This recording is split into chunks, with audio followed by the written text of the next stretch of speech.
Friends, I am welcome back to your YouTube channel economics आसान है। Guys आज हम पढ़ने वाले हैं प्रोड्यूसर्स इक्विलिब्रियम के बारे में। गाइज इससे पहले हम पढ़ चुके हैं कंज्यूमर्स इक्विलिब्रियम के बारे में। तो सबसे पहले जानते हैं ये इक्विलिब्रियम वर्ड है क्या।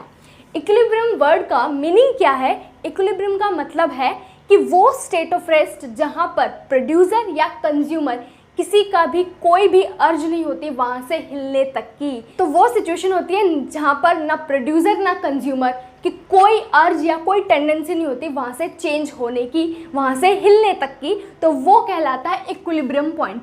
तो कंज्यूमर इक्विलिब्रियम के बारे में तो हम पहले भी पढ़ चुके हैं। कंज्यूमर इक्विलिब्रियम कब आता है? जब कंज्यूमर को मैक्सिमम सेटिस्फैक्शन मिलता है अपनी लिमिटेड इनकम से। तो वो सिचुएशन आती है कंज्यूमर इक्विलिब्रियम की जहाँ पर उसको मैक्सिमम सेटिस्फैक्शन मिलता है, वहाँ से वो हिलना तक नहीं चाहता। क्यों? क्योंकि अगर वो उससे कम कंजम्पशन करेगा तो उसको पता है भाई और कंजम्पशन करके वो मैक्सिमम सेटिस्फैक्शन गेन कर सकता है, और अगर वो उससे ज़्यादा कंजम्पशन करेगा तो उसको पता है कि वो उसको सेटिस्फैक्शन डिक्रीज हो सकता है। तो वो उसी पॉइंट पर रहेगा जहाँ पर उसको मैक्सिमम सेटिस्फैक्शन मिलेगा अपनी लिमिटेड इनकम से। बट जब हम बात कर रहे हैं प्रोड्यूसर्स इक्विलिब्रियम की, तो प्रोड्यूसर को मैक्सिमम सेटिस्फैक्शन कब मिलता है? जब उसका प्रॉफिट मैक्सिमम होता है। तो जब प्रोड्यूसर को क्या मिल जाएगा? प्रॉफिट मैक्सिमम मिल जाएगा, तो वो आ जाएगा इक्विलिब्रियम पॉइंट पर और वहाँ से वो हिलना नहीं चाहेगा। उसकी कोई अर्ज नहीं होगी वहाँ से चेंज होने की। क्यों? क्योंकि उसे पता है कि अगर वो उस पॉइंट से कम प्रोडक्शन करेगा तो उसका प्रॉफिट जो है वो और बढ़ सकता है और प्रोडक्शन करके, और उससे ज़्यादा प्रोडक्शन करेगा तो उसको पता है भाई उसका प्रॉफिट डिक्रीज हो जाएगा। वो उसी पॉइंट पर रहेगा जहाँ पर उसको मैक्सिमम प्रॉफिट मिलेगा। अब बात कर रहे हैं हम जब प्रोड्यूसर्स इक्विलिब्रियम की, तो जानते हैं कि कौन सा कॉम्बिनेशन होगा वो प्राइस एंड आउटपुट का जहाँ पर प्रोड्यूसर को क्या मिल जाए? मैक्सिमम प्रॉफिट मिल जाए। तो गाइस डिटेल में पढ़ेंगे आज हम प्रोड्यूसर्स इक्विलिब्रियम के बारे में। बात करते हैं producers equilibrium refers to that price and output combinations which brings maximum profit to the producer. कि प्राइस और आउटपुट का वो कॉम्बिनेशन क्या कहलाएगा? प्रोड्यूसर्स इक्विलिब्रियम का रहेगा जहां पर प्रोड्यूसर को क्या मिल जाए? मैक्सिमम प्रॉफिट मिल जाए। And profit decline as more is produce. और उस कॉम्बिनेशन के बाद अगर प्रोड्यूसर और प्रोडक्शन करता है तो उसका प्रॉफिट डिक्लाइन होना चाहिए, तभी प्रोड्यूसर क्या आएगा? इक्विलिब्रियम में आएगा। क्योंकि मैंने बात ही करी इक्विलिब्रियम क्या है? वो पॉइंट है जहां पर प्रोड्यूसर क्या करेगा? रेस्ट में होगा, वो वहाँ से उसकी कोई अर्ज नहीं होगी वहाँ से हिलने तक की भी सिचुएशन आती है नो चेंज की। वो वहाँ से चेंज नहीं होना चाहता क्योंकि वहाँ पर उसको मैक्सिमम प्रॉफिट मिल रहा है, उससे ज़्यादा उसको मिल ही नहीं सकता। तो जब हम बात करें ना प्रोड्यूसर इक्विलिब्रियम की, कि जब प्रोड्यूसर को वो कॉम्बिनेशन मिल जाए प्राइस एंड आउटपुट का जहाँ पर उसको मैक्सिमम प्रॉफिट मिल रहा है, तो अगर उस कॉम्बिनेशन के बाद वो अगर प्रोडक्शन इंक्रीज करता है तो उसका प्रॉफिट डिक्लाइन होना चाहिए, तभी वो प्रोड्यूसर्स इक्विलिब्रियम में होगा। मान लो ये प्रॉफिट जो है डिक्लाइन होने की बजाय क्या हो जाए? इंक्रीज हो जाए, तो प्रोड्यूसर तो इक्विलिब्रियम में आया ही नहीं ना। वो तो चाहेगा और प्रोडक्शन करके और प्रॉफिट गेन करा जाए, तो प्रोड्यूसर इक्विलिब्रियम की तो कंडीशन आई ही नहीं।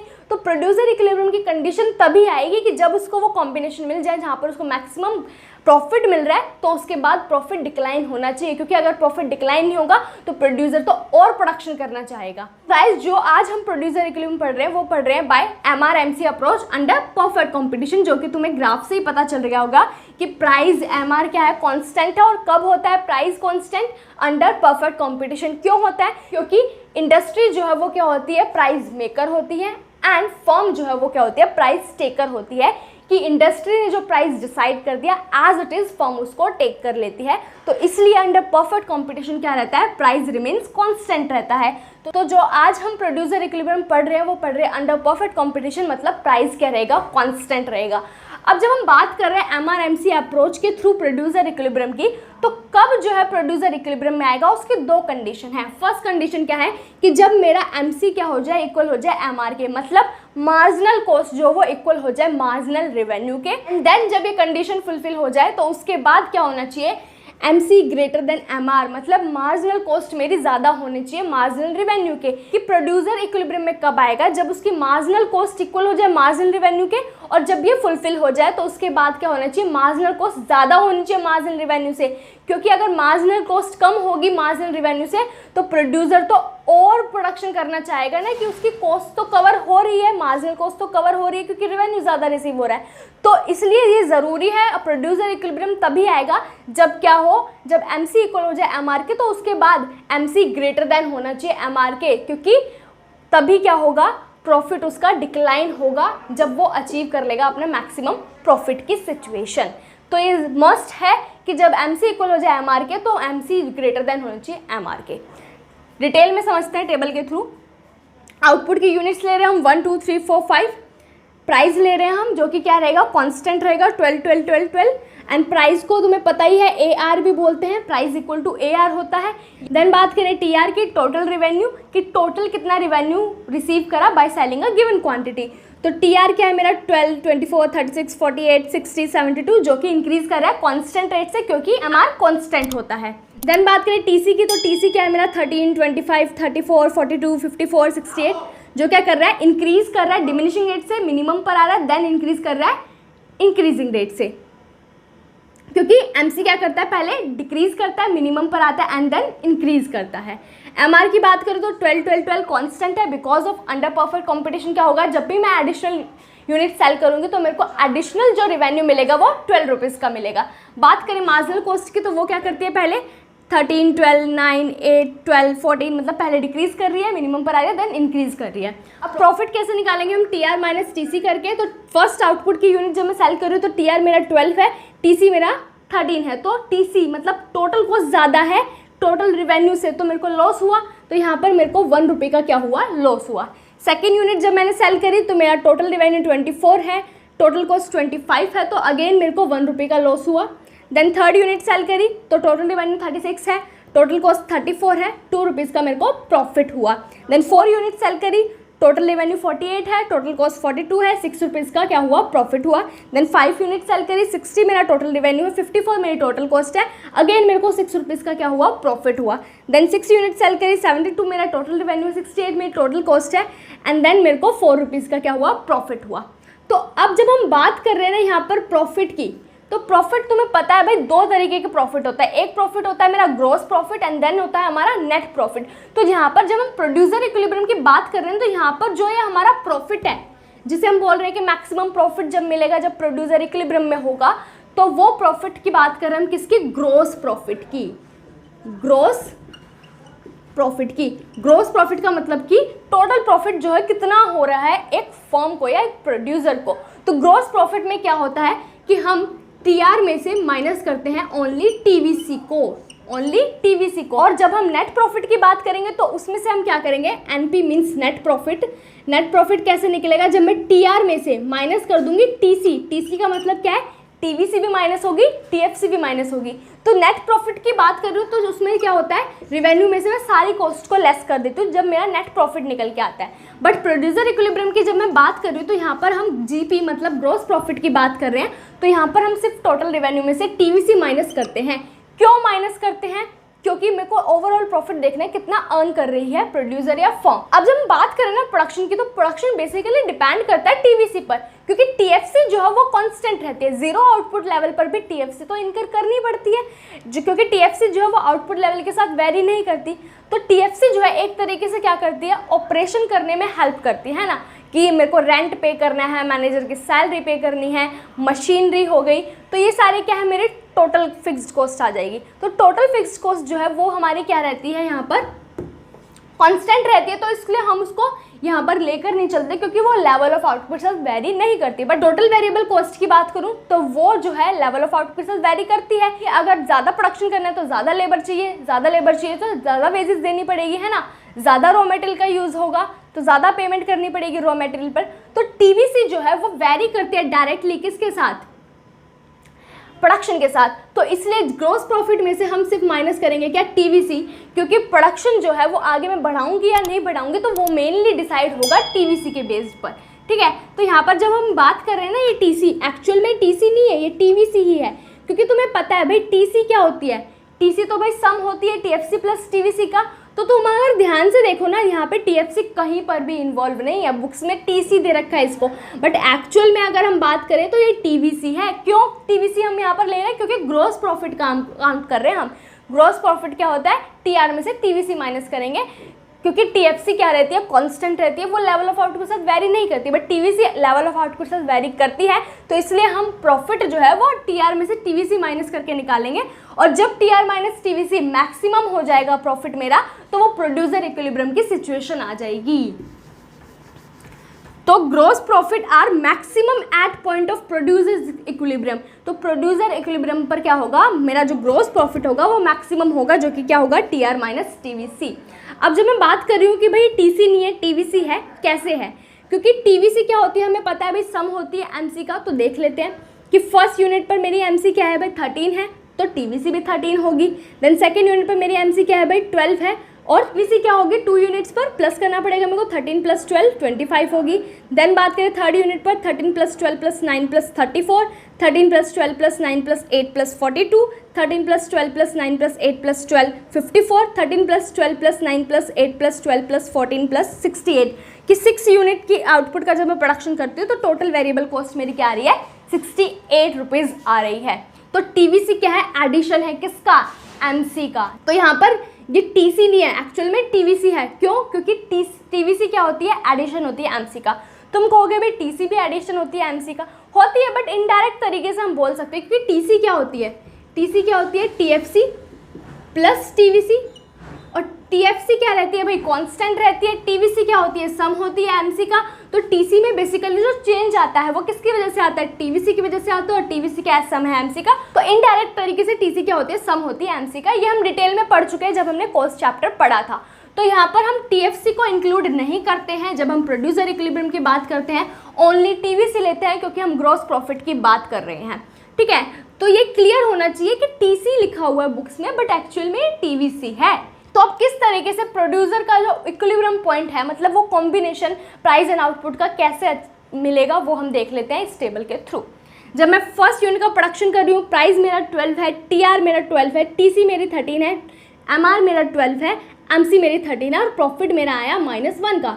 अब तुम्हें पता है भाई, जब स्टार्टिंग में हम बिजनेस, मतलब शुरू में जब स्टार्ट करते हैं बिजनेस, तो कहते हैं ना कि भाई स्टार्टिंग में तो लॉस उठाना पड़ता है, कि स्टार्टिंग में बिजनेस में आए हैं भाई, ट्रेन को पटरी पर लाने पे थोड़ा वक्त लगेगा, कि स्टार्टिंग जो हमने करी है प्रोडक्शन की, तो थोड़ा लॉस उठाना पड़ेगा, क्योंकि कॉस्ट ज़्यादा रहती है रेवेन्यू से। तो इसलिए मेरे को यहाँ पर क्या हुआ, -1 का मतलब लॉस हुआ, 1 रुपये का क्या हुआ, लॉस हुआ। तो मान लेते हैं हम प्रोडक्शन कर रहे हैं बिस्किट का, ठीक है, जो कि मैं 12 रुपीज़ प्राइस पर उसको सेल कर रही हूँ। बात करें सेकेंड यूनिट का प्रोडक्शन करा, 12 प्राइस है, 24 टीआर है, टीसी 25 है, एमआर जो है वो 12 है, एमसी जो है वो 12 है, एंड देन मेरे को क्या हो गया, -1 का लॉस हो गया। अगेन अब मैं और प्रोडक्शन करूँगी भाई, स्टार्टिंग में तो मेरे को पता है भाई लॉस ही उठाना पड़ता है, तो ठीक है और प्रोडक्शन करके देखते हैं प्रॉफिट होता है नहीं होता है। देन मैंने थर्ड यूनिट का प्रोडक्शन करा, प्राइस मेरा 12 है, टीआर मेरी 36 है, टीसी मेरी 34 है, एमआर मेरा 12 है, एंड एमसी मेरी 9 है। तो यहाँ पर मेरे को प्रॉफिट हो गया 2 रुपीज़ का। भाई प्रोड्यूसर को लगा भाई और प्रोडक्शन करना चाहिए और प्रॉफिट अर्न करना चाहिए, कि मेन मोटिव क्या है प्रोड्यूसर का, मैक्सिमम प्रॉफिट अर्न करना। तो 4 यूनिट का प्रोडक्शन करा, 12 मेरा प्राइस था, 48 क्या है मेरा टीआर है, 42 टीसी है, एमआर मेरा 12 है, एमसी मेरी 8 है। देन मेरे को प्रॉफिट हुआ भाई 6 रुपीज़ का। भाई 6 रुपये का प्रॉफिट हुआ, तो मैंने सोचा भाई और प्रोडक्शन करेंगे, और प्रोडक्शन करा मैंने बिस्किट का, 5 यूनिट का प्रोडक्शन करा। देन प्राइस जो 12 है, टीआर 60 है, टीसी 54 है, एमआर 12 है, एंड एमसी 12 है। देन प्रॉफिट हुआ 6 रुपीज़ का। भाई 6 रुपीज़ का ही प्रॉफिट हुआ, तो मैंने सोचा भाई और प्रोडक्शन करते हैं। जब मैंने 6 यूनिट का प्रोडक्शन करा, प्राइस मेरा 12 है, टीआर मेरा 72 है, टीसी मेरी 68 है, एंड एमआर मेरा 12 है, एमसी जो है 14 है, एंड प्रॉफिट हुआ मेरे को 4 का। भाई पहले से मेरा प्रॉफिट क्या होगा, डिक्रीज करना स्टार्ट कर दिया। अब जब हम बात कर रहे हैं प्रोड्यूसर इक्विलिब्रियम के, तो फर्स्ट कंडीशन आती है कि एमसी जो है वो इक्वल होना चाहिए एमआर के। तो देख लेते हैं कहाँ पर एमसी जो है वो इक्वल है एमआर के, या एमआर जो है इक्वल है एमसी के। तो एक तो है भाई सेकेंड यूनिट पर, एंड देन एक है हमारा 5th यूनिट पर, जहाँ पर 12 क्या हो गए, एमआर और एमसी इक्वल हो गए।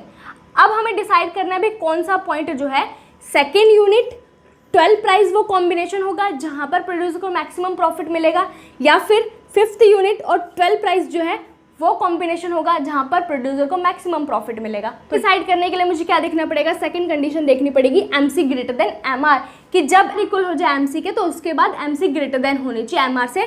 बट यहाँ पर क्या हो रहा है, मेरी एमआर ग्रेटर देन है एमसी से, तो ये वाला जो पॉइंट है सेकेंड यूनिट वाला, ये मेरा प्रोड्यूसर इक्विलिब्रियम हो ही नहीं सकता।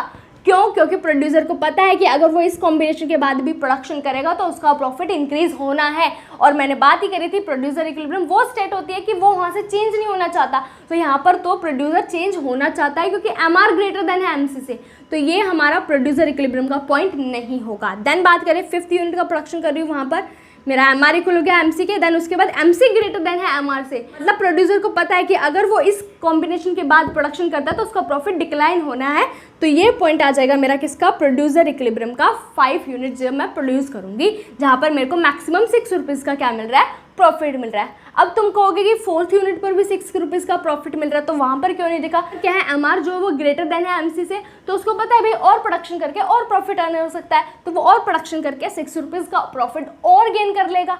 तो ये कंडीशन आएगी मेरे प्रोड्यूसर इक्विलिब्रियम की, जहाँ पर एम आर इक्वल है एम सी के एंड देन उसके बाद एम सी ग्रेटर देन है एम आर से। तो कंडीशन फुलफिल हो गई। यहाँ पर क्या मिलेगा, प्रोड्यूसर को मैक्सिमम प्रॉफिट मिलेगा। कॉम्बिनेशन क्या रहेगा मेरा, 5 यूनिट पर 12 प्राइस का, प्राइस एंड आउटपुट का कॉम्बिनेशन क्या रहेगा, 12 प्राइस पर 5 यूनिट जब मैं प्रोड्यूस करूंगी तो उसको क्या मिलेगा, मैक्सिमम प्रॉफिट मिलेगा। एंड देन उसके बाद अगर वो प्रोडक्शन करता है तो उसका प्रॉफिट डिक्लाइन हो रहा है, यहाँ पर साफ साफ दिख ही रहा है। ग्राफ पर देख लेते हैं। एक्सिस पे ले रही हूँ मैं आउटपुट की यूनिट्स, वाई एक्सिस पे ले रही हूँ revenue and cost in rupees में। देन बात करें प्राइस एंड एम आर की, तो हमें पता है भाई वो स्ट्रेट लाइन बनेगा, क्योंकि प्राइस एंड एम आर दोनों ही क्या है, 12 है ना। स्ट्रेट लाइन कब बनेगा, हॉरिजॉन्टल स्ट्रेट लाइन कब बनेगा, एंड पैरेलल हो जाएगा किसके, एक्स एक्सिस के। तो प्रोड्यूसर इक्विलिब्रियम की बात करें तो क्या है फर्स्ट कंडीशन कि एम आर इक्वल होना चाहिए एम सी के। तो एक तो डी पॉइंट पर एम आर इक्वल हो रहा है एम सी के, और एक ई पॉइंट पर एम आर इक्वल हो रहा है एम सी के। अब डी पॉइंट पर जब एम आर इक्वल हो रहा है एम सी के, मतलब प्राइस 12 है और क्वांटिटी कितनी है मेरी 2, जो कि हमने टेबल में अभी देखा ही। एंड ई पॉइंट पर क्या है, प्राइस 12 है और क्वांटिटी कितनी है 5, जो कि हमने अभी टेबल में देखा था। कौन सी कंडीशन पर क्या होगा, प्रोड्यूसर इक्विलिब्रियम पर होगा, पॉइंट डी पर होगा या पॉइंट ई पर होगा। तो देखो पॉइंट डी से पहले क्या है मेरी एम सी ग्रेटर देन है एम आर से, पॉइंट डी पर क्या हो गई मेरी एम सी जो है वो इक्वल हो गई एम आर के। हम यहाँ की बात करें तो यहाँ पर क्या है मेरा एम आर ग्रेटर देन है एम सी से, कि रेवेन्यू ज़्यादा मिल रहा है मार्जिनल कॉस्ट से। एंड देन पॉइंट ई पर क्या हो गया मेरा एम आर इक्वल हो गया एम सी के, ठीक है। एंड देन इसके बाद क्या हुआ, एम सी ग्रेटर देन हो गया एम आर के।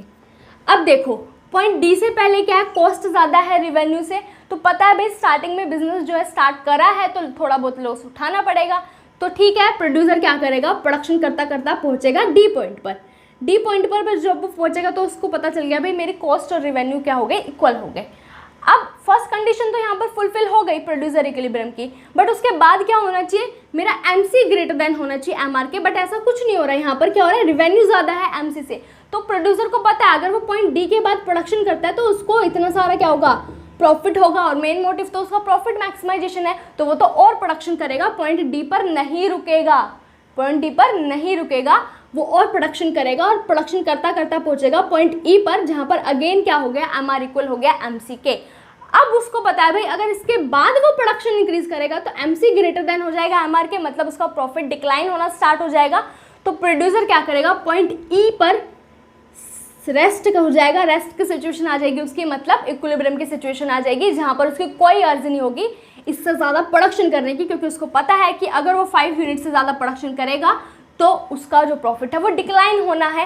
तो यहाँ पर क्या हो रही है, मेरी दोनों कंडीशन फुलफिल हो रही है, जहाँ पर एम आर इक्वल है एम सी के and M C greater than है एम आर से। तो ई पॉइंट पर क्या होगा, प्रोड्यूसर इक्विलिब्रियम होगा कि इस पॉइंट पर जहाँ पर प्राइस क्या है 12 है और क्वांटिटी क्या है 5 है, तो प्रोड्यूसर को क्या मिल गया, वो कॉम्बिनेशन मिल गया जहाँ पर उसको मैक्सिमम प्रॉफिट मिल रहा है, और वो अगर इससे ज़्यादा प्रोडक्शन करेगा तो उसका प्रॉफिट डिक्लाइन होना है। तो ई पॉइंट पर क्या हो जाएगा, स्टेट ऑफ रेस्ट की सिचुएशन आ जाएगी प्रोड्यूसर की, कि वहाँ से हिलना नहीं चाहेगा, ना वो यहाँ पर क्या करना चाहेगा, अपना प्रोडक्शन कॉन्ट्रैक्ट करना चाहेगा, ना ही एक्सपैंड करना चाहेगा। कॉन्ट्रैक्ट इसलिए नहीं करेगा क्योंकि उसको पता है कि और प्रोडक्शन करके और प्रॉफिट मैक्सिमाइजेशन कर सकता है, और एक्सपैंड इसलिए नहीं करेगा क्योंकि उसको पता है भाई अब प्रॉफिट डिक्लाइन होना स्टार्ट हो जाएगा, क्योंकि कॉस्ट ज़्यादा हो जाएगी रेवेन्यू से। तो पॉइंट डी जहाँ पर प्राइस क्या है 12 है और क्वांटिटी 2 है, तो ये मेरा इक्विलिब्रियम की कंडीशन नहीं होगी, क्योंकि यहाँ पर दोनों कंडीशन सेटिस्फाई नहीं हो रही। यहाँ पर एम सी ग्रेटर देन है एम आर से, वो पहले हो रहा है, एंड देन उसके बाद एम सी इक्वल आ रहा है एम आर के, क्योंकि एम सी इक्वल आ गई एम आर के, तो उसके बाद तो रेवेन्यू ग्रेटर देन है एम सी से, तो वो तो और प्रोडक्शन करेगा ना, रेवेन्यू ज़्यादा मिल रहा है कॉस्ट से, तो और प्रोडक्शन करके और प्रॉफिट अर्न करेगा। तो डी पॉइंट पर हमारा इक्विलिब्रियम नहीं आएगा, इक्विलिब्रियम आएगा ई पॉइंट पर, जहाँ पर प्रोड्यूसर इक्विलिब्रियम के दोनों कंडीशन सेटिस्फाई हो रही है कि एम आर इक्वल है एम सी के and M C greater than हो गया एम आर के। सो गाइज ये था क्या प्रोड्यूसर इक्विलिब्रियम के बारे में, कि by M R M C approach हमने देखा कि प्रोड्यूसर जो है कब इक्विलिब्रियम पे आएगा, कि कब स्टेट ऑफ रेस्ट में आएगा, जहाँ पर उसकी कोई अर्ज नहीं होगी अपने प्रोडक्शन को कॉन्ट्रैक्ट एंड एक्सपैंड करने की। तो वो हमने देख लिया कि कॉम्बिनेशन क्या होगा, 12 प्राइस पर 5 यूनिट का प्रोडक्शन जब प्रोड्यूसर करेगा तो उसको मैक्सिमम प्रॉफिट मिलेगा, क्योंकि दोनों कंडीशन यहाँ पर क्या हो रही है, सेटिस्फाई हो रही है कि MC इक्वल है MRK and MC greater than हो गया MRK। सो गाइज आज के लिए इतना ही, मिलते हैं नेक्स्ट क्लास में। Thank you.